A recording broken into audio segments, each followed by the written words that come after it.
Hi guys, कैसे हो? Take simplified में आप सभी लोगों का स्वागत है। तो आपने टाइटल पढ़ के पता लगा ही लिया होगा कौन से फोन्स की बात होने वाली है आज। एक तो है iQOO 8 जो सब जानते हैं और जिसके लिए सब लोग एक्साइटेड है, और दूसरा MI 12X जो किसी और नाम से भी इंडिया में आ सकता है। भाई MI का कोई भरोसा नहीं। तो यहाँ पे बात करते हैं एक सिंपल चीज की, प्राइसिंग की। तो प्राइसिंग के लिए काफी लोग कंसर्न होते हैं हमेशा जब एक नया फोन रिलीज होने वाला होता है, क्योंकि उसकी ग्लोबल प्राइसिंग, चाइना प्राइसिंग सब अलग अलग होती है। तो आज मैं आपको ये बताना चाहता हूं कि जो आपको प्राइसिंग मिलने वाली है इस बार iQOO 8 की और MI 12X की, दोनों की प्राइसिंग काफी ज्यादा हाई होने वाली है।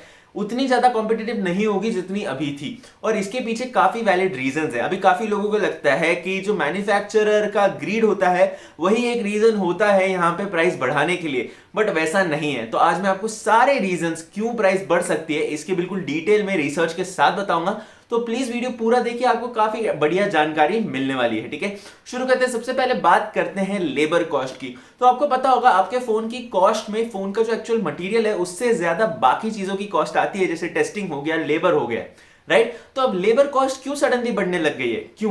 क्योंकि आपने रिसेंटली सुना होगा लेबर लॉस काफी सारे कंट्री में इंक्लूडिंग इंडिया स्ट्रिक्ट हो रहे हैं। जो लेबर्स हैं वो ज्यादा एजुकेटेड, ज्यादा प्रोफेशनल हो रहे हैं। उसके साथ क्या होता है, लेबर की कॉस्ट बढ़ जाती है। जितना आपका लेबर ज्यादा स्किल्ड होता है उतनी ही ज्यादा उसकी कॉस्ट बढ़ती है। एंड विद बहुत सारी इंटरनेशनल कंपनी जो इंडिया आ रही है, इसके आने की वजह से क्या हो रहा है, लेबर को ज्यादा काम मिल रहा है, मतलब डिमांड बढ़ रही है, और इस डिमांड की वजह से उनकी कॉस्ट बढ़ रही है। तो हम जानते हैं कि भाई सबसे लेबर इंटेंसिव मार्केट चाइना है, बट वहां पे प्रॉब्लम क्या हो रही है, काफी कंट्रीज की चाइना के साथ अनबंद हो रही है, जिसकी वजह से वो अपने प्लांट्स जो है वो इंडिया में शिफ्ट हो रहे हैं, और इसकी वजह से इंडिया में लेबर कॉस्ट इंक्रीज हो रही है। इस वजह से इंडियन में जो कंपनीज बेचती है अपना फोन, वो अपनी प्राइसेस बढ़ा रही है। इसी के साथ टैक्सेस की बात कर ले रहे हैं। आपको रिसेंटली पता होगा कि भाई फ्यूल की प्राइसेस बहुत ज्यादा बढ़ चुकी हैं, राइट। बहुत ज्यादा फ्यूल की प्राइसेस बढ़ने की वजह से बाकी जगहों के पे भी प्राइसेस बढ़ चुके हैं। उसी के साथ कोरोना के टाइम पे काफी सारे बिजनेस वगैरह के लॉस हुए हैं, उसी के साथ हमारे गवर्नमेंट्स के भी लॉस हुए हैं। तो यहाँ पे जो आपकी इंपोर्ट ड्यूटीज हैं, एक्सपोर्ट ड्यूटीज है, ये सब बढ़ा दी गई है। इसी के साथ ऑब्वियसली फ्यूल की कॉस्ट बढ़ने की वजह से आपके फोन्स पे इफेक्ट आएगा। अब क्यों ये इफेक्ट आएगा? पहले तो फोन का हर पार्ट इंडिया में नहीं बन सकता, तो ये जो पार्ट्स फॉरेन से इंपोर्ट होते हैं उनके ऊपर जो इंपोर्ट ड्यूटीज बढ़ी हैं वो उनका चार्ज भी इंक्लूड किया जाएगा। इसी के साथ फ्यूल कॉस्ट बढ़ने की वजह से ट्रांसपोर्टेशन कॉस्ट बढ़ेगा, मतलब फोन का place A to place B, अगर मैन्युफैक्चरिंग इक्विपमेंट हो गया या फोन्स की डिलीवरीज हो गई, इन पे जो कॉस्ट एक्स्ट्रा लगेगी वो आपको बेयर ऑब्वियसली करनी पड़ेगी, राइट। तो यहां पे आप और एक प्राइस इंक्रीज देख सकते हो।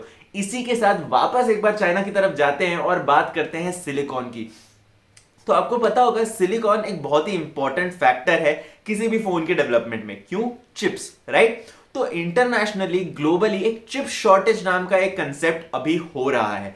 चिप शॉर्टेज क्या हो रहा है? बेसिकली जो ये सिलिकॉन चिप्स होते हैं आपके कंप्यूटर्स में यूज होते हैं, मोबाइल्स में यूज होते हैं, गेमिंग कंसोल्स में यूज होते हैं, ये चिप का शॉर्टेज पड़ने लग गया है due to lack of silicon and other materials.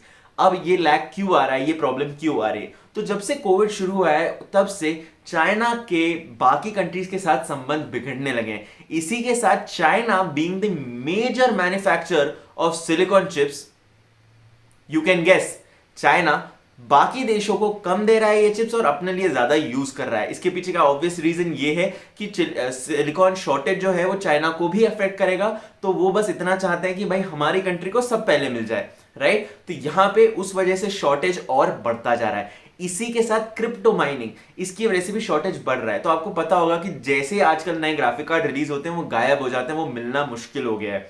तो इसके पीछे का सिंपल रीजन ये है कि सारे क्रिप्टो माइनर्स एक ग्राफिक कार्ड ज्यादा से ज्यादा खरीद रहे हैं, और बिकॉज इनमें प्रॉफिट ज्यादा मिल रहा है, ये जो ग्राफिक कार्ड बनाने वाली कंपनी है जैसे एनवीडिया हो गया, ये और ज्यादा मटेरियल्स परचेस कर रही है, और इतना ज्यादा एक ही साइड से मटेरियल परचेस होने की वजह से शॉर्टेजेस और इंक्रीज हो गए। उसी के साथ ऑब्वियसली जो ग्लोबल पॉपुलेशन बढ़ गया है, वो ग्लोबल पॉपुलेशन बढ़ने की वजह से भी जो रिक्वायरमेंट और डिमांड हो गई है फोन्स की, वो भी बढ़ रही है। तो जितनी आपको बेसिक एक इकोनॉमिक्स का कंसेप्ट है कि जितनी डिमांड बढ़ेगी उतना कॉस्ट भी बढ़ जाएगा, मतलब प्राइस बढ़ेगा ऑब्वियसली, राइट।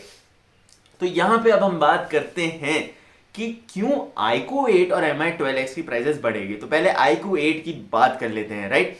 तो iQOO 8 स्पेसिफिकली अगर हम इसकी बात करें तो iQOO 8 में जो लेटेस्ट वाला चिपसेट होने वाला है स्नैपड्रैगन की तरफ से वो आने वाला है। और ये एक प्रॉब्लम है जो सबसे बड़ी और सबसे मेजर रीजन होने वाला है प्राइस इंक्रीज की, एंड सिमिलरली फॉर MI12X। तो यहां पे आपको एक चीज देखने लायक होगी कि जब आप सबसे टॉप एंड चिप की बात करते हैं तो टॉप एंड चिप के लिए बहुत सारी कंपनियां लड़ रही हैं अभी। तो आप वन प्लस की बात कर लो, वन प्लस को भी ये लेटेस्ट चिप चाहिए अपने नए आइटरेशन के लिए, सैमसंग को ये नई चिप चाहिए क्योंकि इस बार सैमसंग इंडिया में भी एक्सीनोस की जगह स्नैपड्रैगन लाने वाला है। तो आप समझ सकते हो कि भाई कितना प्रेशर है स्नैपड्रैगन पे ये चिप बनाने का। और इसके ऊपर और एक प्रॉब्लम ये आ जाती है कि जैसे मैंने आपको पहले बताया चिप शॉर्टेज है, तो आप इन दोनों चीजों को ऐड कर लो, चिप शॉर्टेज और कंपटीशन। यहां पे अगर iQOO को ये चिप अपने मैन्युफैक्चरर के लिए खरीदनी है तो उन्हें एक्सक्लूसिवली ज्यादा पैसे देके ये चिप खरीदनी पड़ेगी। Similar case with MI। अब MI की बात करते हैं। MI की वजह से हमें आदत पड़ गई है कि भाई कम पैसों में कम प्राइस देके हम अच्छे फोन खरीदे, बट आपको जैसे रिसेंटली पता होगा MI ने अपना MI ये टैग ही यूज करना बंद कर दिया है। अब वो डायरेक्ट Xiaomi ब्रांडिंग लगा रहे हैं क्योंकि उनका ब्रांड काफी ज्यादा बढ़ गया है। इस ब्रांड के बढ़ने के साथ जो उनके R&D कॉस्ट हैं वो भी बढ़ गए, इसी के साथ उनकी कंपटीशन है वो भी बहुत ज्यादा बढ़ गई है। तो आप जानते हो पहले सिर्फ MI होता था उस एक प्राइस सेगमेंट पे, बट अब यहाँ पे iQOO आ गया है, Realme आ गया है, Oppo आ गया है, इतने सारे ब्रांड्स हैं जो Xiaomi को टक्कर देने की कोशिश कर रहे हैं। तो यहाँ पे उनको अपना R&D बढ़ाने की जरूरत है। उसी के साथ Xiaomi ने कहा है कि अपनी उनकी जो नेक्स्ट सीरीज आने वाली है इस आइटरेशन में, उन सीरीज में 4 साल वो अपडेट देने वाले हैं। तो उन 4 साल के अपडेट के लिए R&D टीम की कॉस्ट भी बढ़ जाएगी। तो यहां पे ये कुछ चीजें हैं वो अगर आप याद रखोगे तो आपको पता चल जाएगा कि हाँ भाई प्राइस बढ़ने वाली है। तो आप इन केसेस में क्या कर सकते हो? पहले तो आपको एक बेसिक चीज है, जैसे ही समझो साल चेंज होता है तो एक नया पे कमीशन आता है और उन पे कमीशन की वजह से सबकी सैलरी बच जाती है। तो जितनी वो सैलरी बढ़ेगी उतना इन्फ्लेशन भी बढ़ेगा, मतलब प्रोडक्ट्स की प्राइसेस वैसे भी राइज होंगे। तो आपको ये चीजें याद रख के सेविंग्स करनी है। अगर आप सोच रहे हो कि हाँ भाई मैं नए फोन्स लूंगा तो आप सेविंग्स कर सकते हो। सेविंग्स की वजह से क्या होगा, जब तक ये फोन्स लॉन्च होंगे आप थोड़ा सा प्रॉफिट अर्न कर सकते हो। इसी के साथ स्टॉक्स एक बहुत ही बढ़िया चीज है। मैं खुद स्टॉक ट्रेडिंग करता हूं, not a very huge amount कभी भी, मतलब मेरे हिसाब से अगर आप एक स्टूडेंट हो या जस्ट स्टार्टेड वर्किंग हो तो बहुत ज्यादा अमाउंट नहीं इन्वेस्ट करना चाहिए स्टॉक्स में, because it can and up being a loss, right. तो आपको ये चीजें याद रखनी है। पर स्टॉक्स में इन्वेस्टमेंट करना एक बहुत बढ़िया चीज है, अभी मार्केट का मोमेंटम भी बहुत अच्छा है, तो आप वो चीजें देख सकते हो। तो मेरे हिसाब से इस बार आने वाले फोन्स की ऑब्वियसली प्राइस ज्यादा होने वाली है और मैंने अपने हिसाब से रिसर्च करके आपको ये कुछ रीजंस बताए। अगर वीडियो अच्छा लगा तो लाइक शेयर सब्सक्राइब कर देना। आपसे मिलता हूं अगले वाले में। This is take it simply.